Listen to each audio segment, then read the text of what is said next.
I get a lot of questions regarding what my all-time favorite game on the Switch is. Not really. Literally no one has asked me that since this is my first review, but I'm gonna tell you anyway.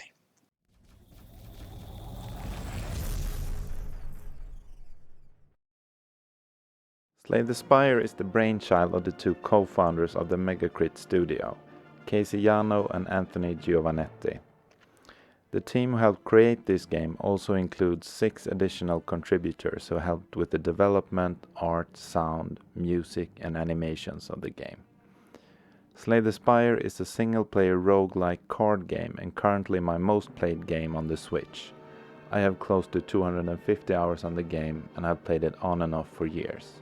What I particularly like about the game and what makes it the perfect handheld game for the Switch is that there's no stress element. You can take as much time as you want during your turn, which makes it easy to put down whenever you need to, and you can easily pick it back up where you left off. As with many roguelikes, it has that just one more game feeling after you die, as you think about what you could have done differently when you seek your revenge on the Spire. The game emphasizes strategy, and I think of it as kind of a solitaire game for fantasy nerds with a short attention span like myself. The game is easy to get into, but hard to master. Your mission in Slay the Spire is to climb to the top of the spire. You go about this using one of 4 distinct characters and an array of attack, skill and power cards. You will be facing deadly monsters, traps, curses and some shady characters and events along the way. The 4 selectable characters as shown here each have a different set of cards available, which are distinguished by color and also by different starting traits. You later obtain more traits as you find more powerful relics along your journey to the top. In order to reach the top, you ascend through procedurally generated floors encountering different enemies, elites and bosses, as well as different events, merchants, resting points along the way. You start each run by selecting your character, choosing one of the following. The Ironclad, a warrior-type character and the one remaining soldier of the Ironclads who sold his soul to gain access to demonic powers. The Ironclad's starting trait lets him heal for 6 HP after each combat, and his cards, which are red, are mainly focused on beating the living crap out of his enemies. The Silent, a rogue-type sneaky huntress from the Foglands, relying on poisons and daggers to ensure her foes die a slow and painful death. The Silent starting trait lets her draw 2 additional cards at the start of each combat. Her cards, which are green, rely a lot on damage over time and no-cost low-damage cards. Next we have the Defect, a wizard-type self-aware combat automaton manipulating orbs of ancient technology. The Defect's starting trait channels a lightning orb at the start of each fight. The Defect's cards, which are blue, are focused mainly on its orbs, which are floating spell-like spheres, which give the Defect different powers. Last we have the Watcher, a monk-type blind ascetic who came to evaluate the spire and is a master of the divine stances. Her trait adds a miracle to her hand, which gives +1 energy at the start of combat. Her cards, which are purple, revolve a lot around her stances, which grant her different traits, such as giving and receiving more damage. Now let's move on to gameplay. I'm gonna score different aspects of the game on a scale from 1 to 5 scratches.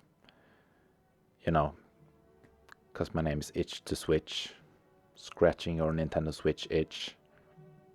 That's stupid, but let's move on. At the beginning of each round you talk to a giant dead whale monster, because why not? It gives you some perks to choose from, such as upgrading a card or receiving a relic.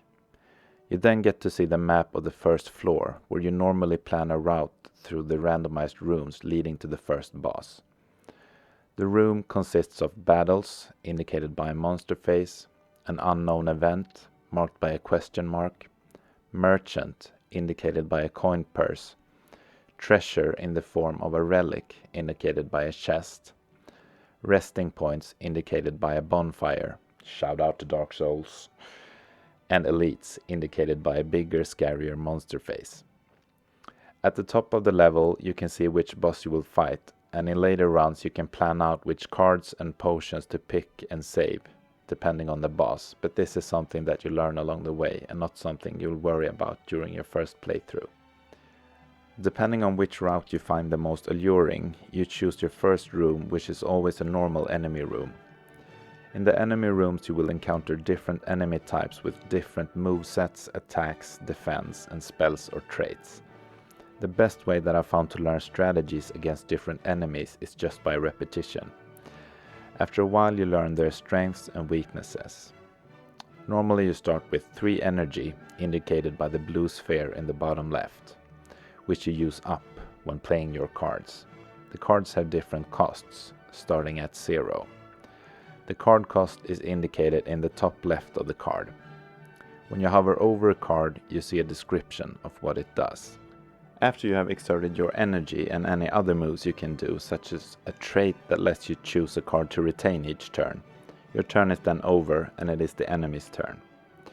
One thing of note is that during your turn you can see enemy intents, which will help you determine your best strategy during your turn.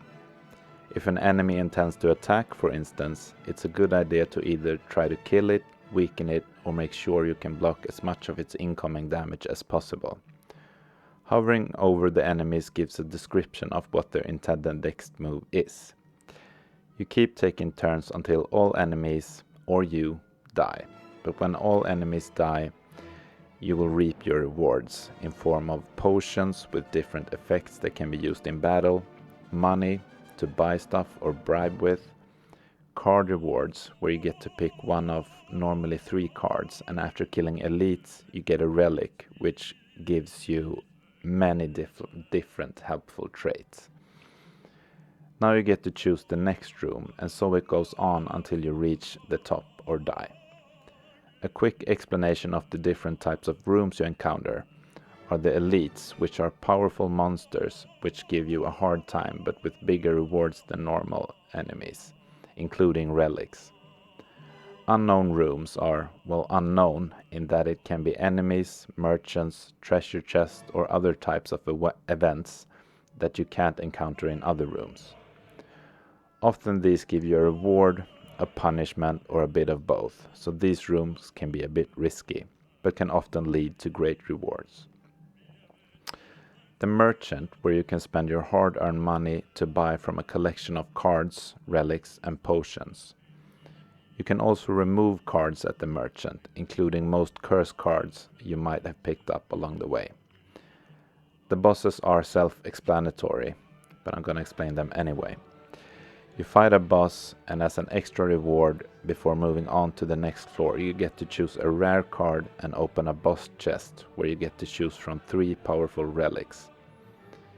The spire is 3 stories tall, and each floor has an increasingly difficult boss battle. There's also an extra thing, but I don't want to go into that because of spoilers. You're gonna have to find that out yourself.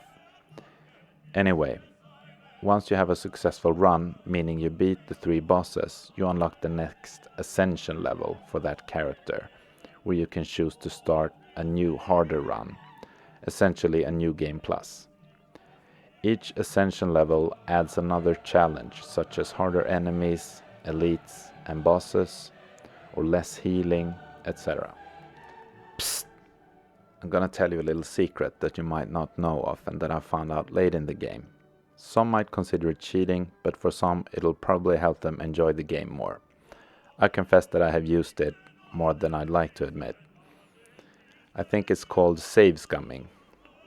When if you notice that you're about to lose a fight, or you played a card you didn't mean to, basically if you want to start a fight over, you can just close the game in the middle of the fight, start up the game again, and you will be directed to the beginning of the fight. Do note that the game saves after each room, so you have to do it during the fight. Scumming is of course totally optional, some will like it, some won't, but please don't tell anyone who taught you this. Not that I'm the best player by a long shot, but other things I would recommend to help you out in the beginning is that you don't shy away from elite fights. The relics really do make a difference for a successful run.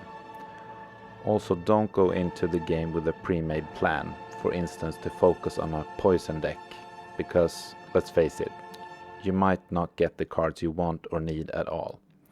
Instead, go for a reactive playstyle, like, oh, you got this rare card early on. Maybe you can keep that in mind and create synergies in future rewards. Or maybe you get completely different cards and focus on them instead.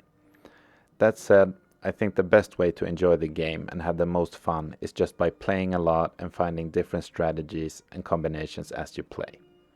I find this game extremely balanced and well thought out. The cards and trades have a wide range and the enemies are very diverse, challenging you to find their individual weaknesses. The 4 characters also differ a lot and really require you to think hard on your strategies.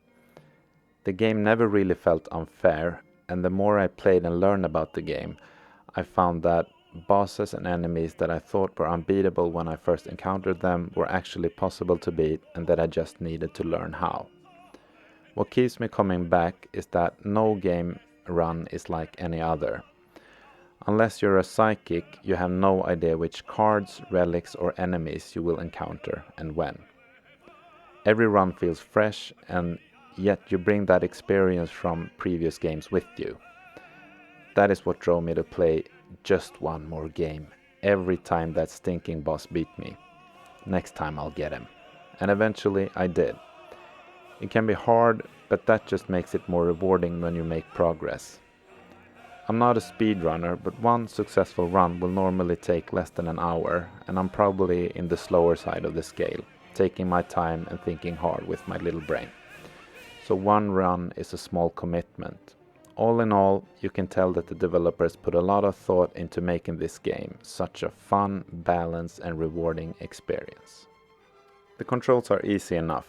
You mainly use your directional pad and the A button to select your card and target. In these types of games, where you can take as much time as you want during your turn, controls are not that important and they do what they're supposed to. I have encountered some small bugs. Sometimes a description of a card blocks the other cards and won't go away.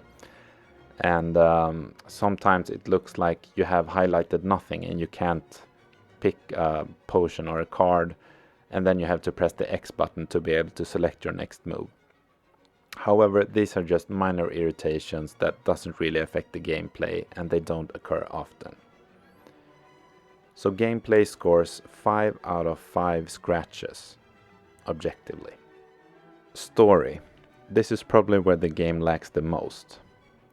I love the little descriptions describing each character when you start the game, and it leaves me wanting to know more about them. What is the Foglands where the Silent came from? What happened when the Ironclad sold his soul? Was it your usual meeting with the devil at the crossroads or something completely different?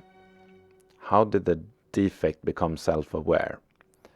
What are the premises of the Watcher's religion, etc., etc.? As an avid fantasy reader myself, I think it would have been nice to know a bit more backstory to each character. The same goes for the main story of the game. Other than climb to the top of the spire and slay it, the story is pretty much absent, unless I have missed something obvious. Story is usually a weak point when it comes to roguelike and roguelite games, and it's obviously hard to implement, but there are ways around it. What if you could find pieces of the story or backstory in rooms so that you could unlock more along the way, or at least include a story section in the compendium part of the main menu, so that those who would want could get more invested in the story and the characters.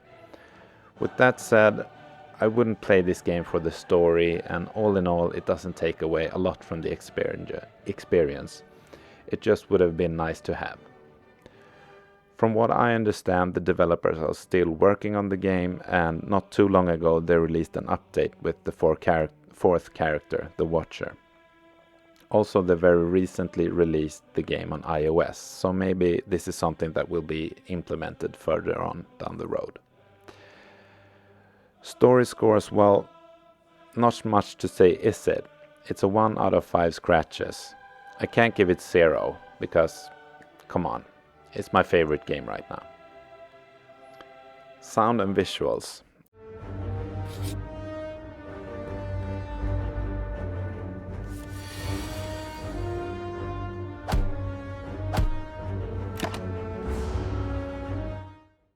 I love the soundtrack. It's orchestral, ambient, and just enough repetitive that it doesn't annoy you, but still stays with you after you stop playing. It's really top-notch, especially for an indie game. The sounds are great too, and feels just right for the game. Most enemies doesn't have voice line. The only ones I can think of straight off the bat are the Birdman type monster who says "Caca!" And you know what? It works. I feel like if the enemies would have more voice lines, it would quickly get too repetitive as you're gonna battle almost the same monsters every single run.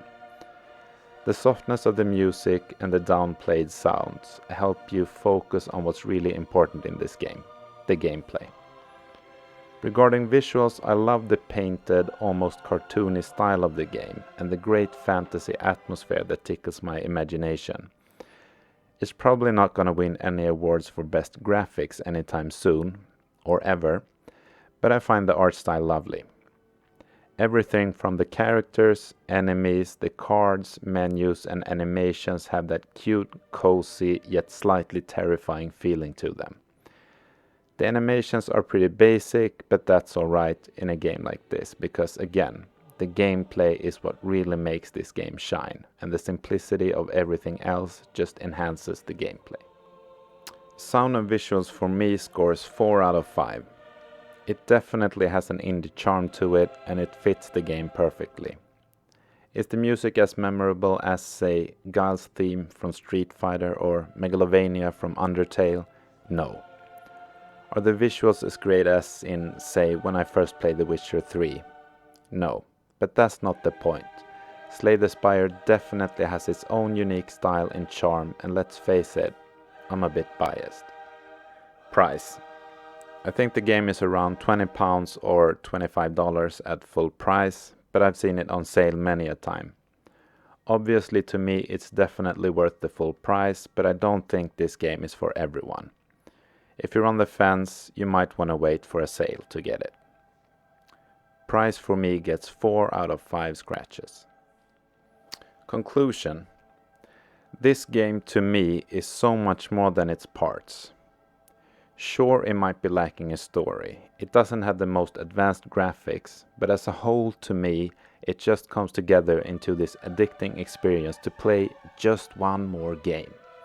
Oh, and did I mention the gameplay is great. It's the perfect game for handheld play, which is how I mostly play on the Switch. It's a game you can play casually almost whenever you want to kill some time. I've played this game on airplanes, on vacation, on trains, but mostly in bed, sneaking in a run before bedtime.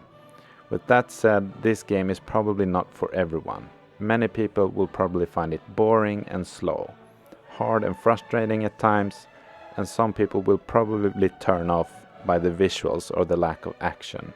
But to me, this game is damn near perfect, and I'll keep coming back to it for a long time to come. After all, why go outside and risk catching the coronavirus when you can stay at home becoming a mastermind strategist while climbing a monster-filled spire? The overall score for Slay the Spire is, you guessed it, 5 out of 5 scratches. Well, I hope that this scratched your itch to switch. I will release at least one gameplay video of a run in the future so you can see more of how the game actually plays. If you like this review, please consider liking the video. If you want to see more reviews like this and want to be notified when the gameplay video comes out, please consider subscribing and slaying that spire. I mean that bell icon. Slay the bell icon. Okay, I'll show myself out. Thank you so much for watching, and I'll hopefully see you in the next one. Stay tuned for a blooper. During your turn, you can see enemy intents, which will help you determine your best strategy.